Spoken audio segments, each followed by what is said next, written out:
Welcome to the UN Brief. Today we interview Asha Allen. She's director at the Center for Democracy and Technology in Brussels.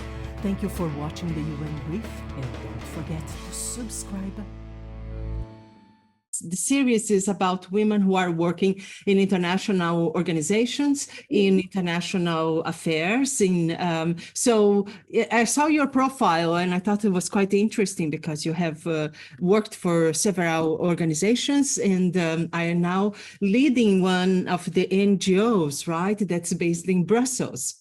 Yes, that's correct. So I'm the Advocacy Director for the Center of Democracy and Technology. So I lead the advocacy work there, and it's a digital rights organization. But as you probably would have seen from my profile, I have an extensive background in gender equality, equality rights, and it's quite varied.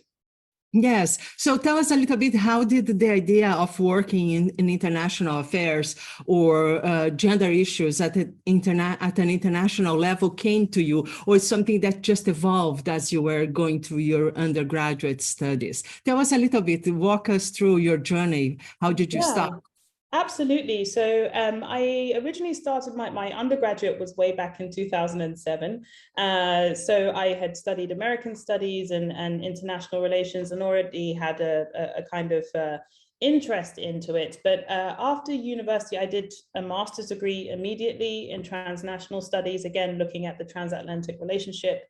But after university, I was still in the UK and I was working in different organizations in business development in a digital company and also working for different law firms. But a key changing moment for me was actually the Brexit referendum. I was living in the UK, I'm British, and I got heavily involved in the referendum debates and just more interest in the kind of EU relationship and that kind of those kind of politics. And being in a long-term relationship with my now husband, who is Greek, it also had a very personal impact on me. So during that year, I actually decided to move to Belgium with my partner and pursue another master's degree in EU policy and EU law. And I wasn't quite sure of the let's say, specialization I wanted to take, but I had a clear drawing towards international human rights law, EU equality law. And so through that, I decided, yep, this is my specialization. I was raised by an incredible feminist and always raised with feminist values and equality values. So this is what I decided to pursue. I left the University of Leuven in Belgium and immediately went into a short-term internship in the European Parliament. And as they will say, was immediately snapped up by the European Women's Lobby to join their particular work, where I initially started as an intern, but they asked me to stay on. And I became a policy officer and essentially was given free run to create my own new portfolio for the organization. And this was looking at the intersection of digital rights and gender equality. So I built that portfolio from the ground up for them, got on the radar of several different organizations, Google, Web Foundation, the UN, OSCE. And so my career has very much been blossoming from there. So for the last 6 years now, I've been the leading advocate on eradicating online gender-based violence in Brussels. And I've been consulting with many different organizations working on projects with the UN, for example, UN Women and others. And so this is where digital rights kind of intersected. And I was approached about this particular role at the Center of Democracy and Technology. So I've been here for a year now, leading that specific advocacy work, but also working with other entities such as the Who Writes the Rules campaign. This looks specifically at bringing more voices of women of color into EU decision-making and working with other NGOs to kind of help them understand that intersection of digital equality and equality rights law in general. Well, it seems like a fantastic, really last 10 years, right? Very quickly you realized the impact that certain decisions by governments have in terms of multilateral cooperation. So tell us a little bit, what is the Center for Democracy and Technology's mandate? Absolutely. So for the Center of Democracy and Technology, we're actually 25 years old. We have a headquarters in Washington, D.C. The Europe Office, we have had a representation here for 6 years, but we became an NGO under Belgian law 3 years ago. So they brought in a new Secretary General who used to be the head of Amnesty International, and she asked me to come and join her team. For CDT, our primary mission is to ensure the preservation of fundamental rights, and we're informed by the International Human Rights Law Framework in EU digital and tech policy.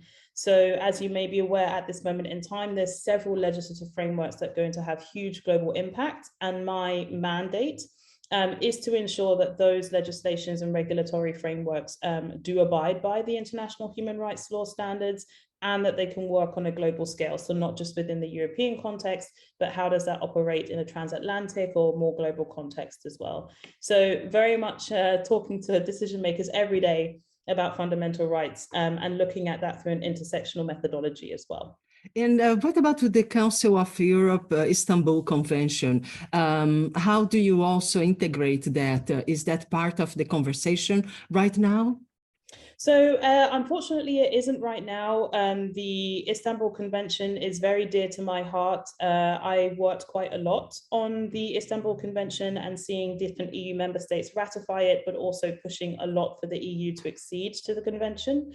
A lot of my work in the last 3 years was after recognizing that the EU was having trouble with the Istanbul Convention, was to advocate for a new regulatory framework that the EU could establish, not only on violence against women, but to include a cyber violence dimension within that.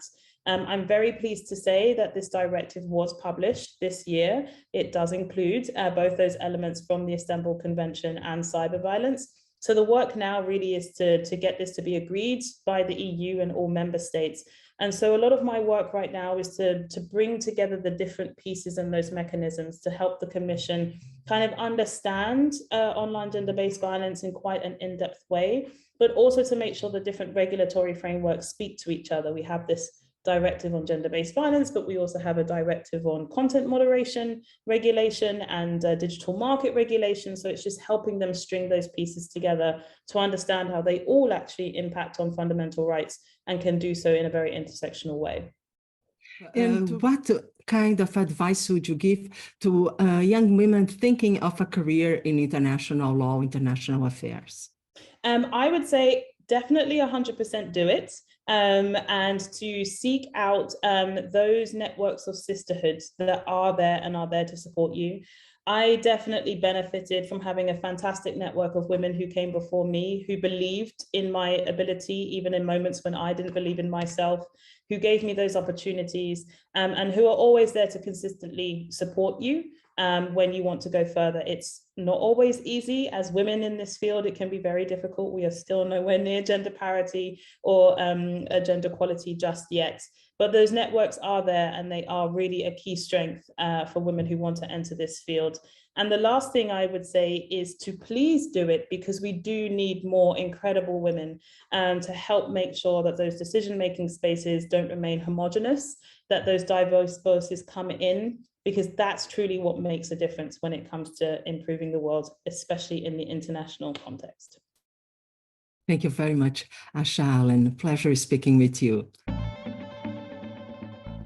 Thank you for listening and watching the UN Brief. And don't forget to subscribe